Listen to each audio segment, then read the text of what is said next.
in that mirror. Now tell me who's the fairest? Is it you? Is it you? Is it me? Is it me? Say it's us, and I'll agree, baby. Jump in the Cadillac. Girl, is there somebody? Hai guys, hari ini kami mengunjungi Monumen Jogja Kembali atau biasa disebut dengan Monjali, yang menjadi salah satu ikon bersejarah di Yogyakarta.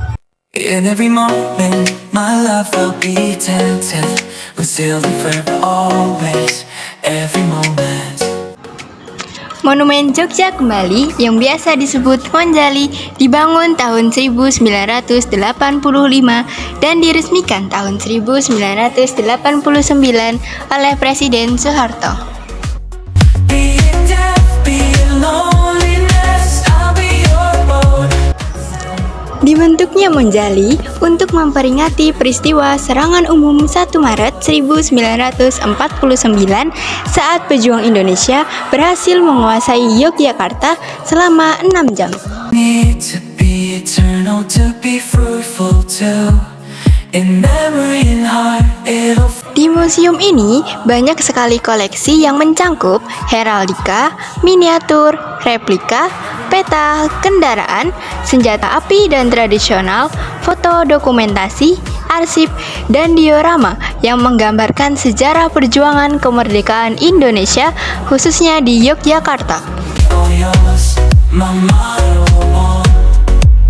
And when the search comes at the end of the road, be it death, be it loneliness, I'll be your boat. I'd say of the love we once knew that it's not immortal, but a flame that grew.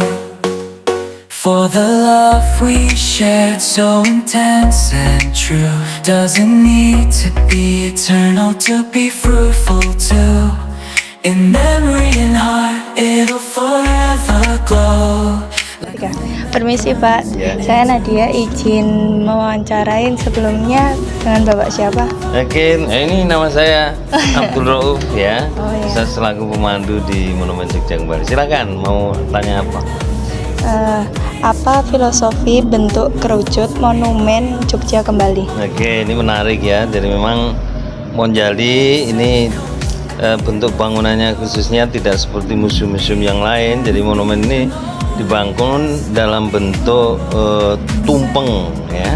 Tumpeng ini mengartikan yaitu sebagai simbol rasa syukur kita kepada Tuhan Yang Maha Esa atas anugerah kemerdekaan yang diberikan kepada bangsa Indonesia. Itu makna dari filosofi bentuk bangunan Monumen Jogja Kembali. Koleksi atau bagian mana yang paling sering menarik perhatian pengunjung? Ya tentunya semuanya, karena kita monumen ini lengkap ya. Selain ada museum yang menyajikan benda-benda perjuangan yang dipakai oleh para pahlawan kita dulu, di sini juga yang menarik ada relief dan bahkan juga diorama di lantai 2. Jadi diorama kita ini life size ya, sehingga penampakannya seperti peristiwa yang sesungguhnya terjadi gitu ya. Kemudian diakhiri lantai 3 ini yang juga tidak kalah penting, yaitu sebagai ruang hening, namanya ruang Garbagraha, ruang untuk mendoakan para pahlawan kita. Bagaimana cerita singkat serangan 1 Maret 1949 yang diabadikan di Monjali? Ya, jadi serangan umum 1 Maret 49 ini adalah satu peristiwa perjuangan yang sangat terkait dengan Jogja Kembali. Karena setelah ini ceritanya ya, kronologi sejarahnya, setelah ibu kota dipindahkan ke Jogja tanggal 4 Januari 46, maka kemudian terjadi agresi Belanda yaitu 19 Desember 48. Di mana agresi ini tidak lain adalah upaya Belanda untuk menjajah bangsa Indonesia lagi dengan menguasai ibu kota yang ada di Jogja. Nah, kemudian 1 Maret 49 yang waktu itu dikomandani oleh Komandan Werkes 3 Letnan Kolonel Soeharto, kemudian mengadakan serangan balas yang puncaknya serangan umum 1 Maret 49 yang mempunyai dua agenda penting. Pertama, tentu untuk merebut kembali kota Jogja. Yang kedua, membuktikan kepada dunia internasional bahwa bangsa Indonesia masih ada dan sekaligus TNI-nya masih mampu untuk mempertahankan kemerdekaan. Nah, akibat 1 Maret itulah yang kemudian Belanda bersedia mengadakan perundingan dengan Indonesia, sehingga 7 Mei 49 ditandatangani perundingan Roem-Royen yang menghasilkan kesepakatan bahwa seluruh tentara Belanda harus ditarik mundur dari wilayah Indonesia. Itu ringkasan sejarahnya demikian ya. Apakah ada kegiatan rutin atau acara khusus yang diadakan di sini? Ya, ini khususnya untuk momen-momen hari bersejarah, misalnya Jogja Kembali sendiri 29 Juni, 1 Maret ini juga selalu diagendakan diperingati di sini, dan tentu juga hari-hari yang bersejarah seperti Hari Pahlawan dan sebagainya. Apa pesan yang ingin disampaikan Monjali kepada generasi muda? Ya, tentu ini mengutip pesan dari Bung Karno, jas merah. Jangan sekali-kali melupakan sejarah. Artinya generasi muda ini wajib untuk mengetahui perjuangan hebat dari para pahlawan kita, ya antara lain dengan mengunjungi museum-museum perjuangan, sehingga ini menjadi pelajaran penting kita semuanya bahwa untuk meraih kemerdekaan ini penuh dengan perjuangan yang berat, ya pengorbanan yang tidak sedikit dari para pahlawan, sehingga wajib kiranya generasi muda untuk selalu mendoakan kepada para pahlawan dan harapannya bisa menteladani perjuangan dari para pahlawan, gitu ya. Like a flame that burns, an eternal show.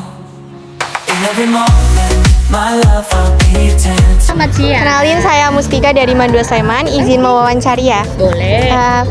Dengan nama siapa? Nama saya Lia. Oh, Kak Lia. Mengapa tertarik berkunjung ke Monjali?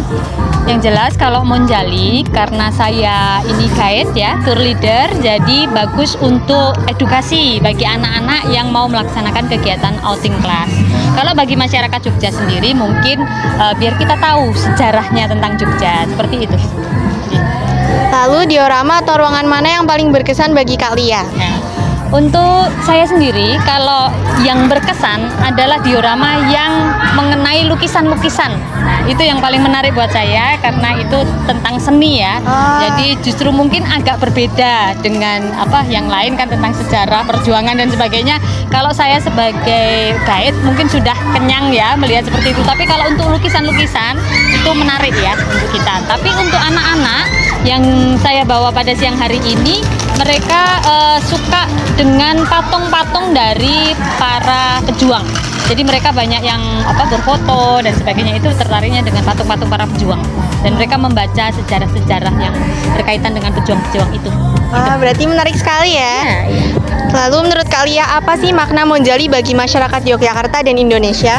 Oke, yang jelas berkaitan dengan sejarah yang ada tentang Monjali, bahwasanya kita masyarakat Jogja harus tahu bagaimana sebenarnya perjuangan para pendahulu kita seperti Jenderal Sudirman dan lain-lain dalam memperjuangkan agar negara ini menjadi negara kesatuan Republik Indonesia, negara yang merdeka, negara yang terlepas dari penjajahan, seperti itu. Dan monumen ini untuk mengingatkan kita semua bahwa kita bisa hidup bahagia di era sekarang itu adalah karena darah yang mereka tumpahkan demi negeri ini. Seperti itu. Ya. Baik, terima kasih banyak Kak Lia atas waktunya. Gimana? Seru kan? Bukan dari luarnya saja yang megah, tapi di dalamnya juga banyak sejarah. Kalau kalian berkunjung ke Jogja, jangan lupa mampir ke Monjali ya, karena bisa belajar sambil jalan-jalan.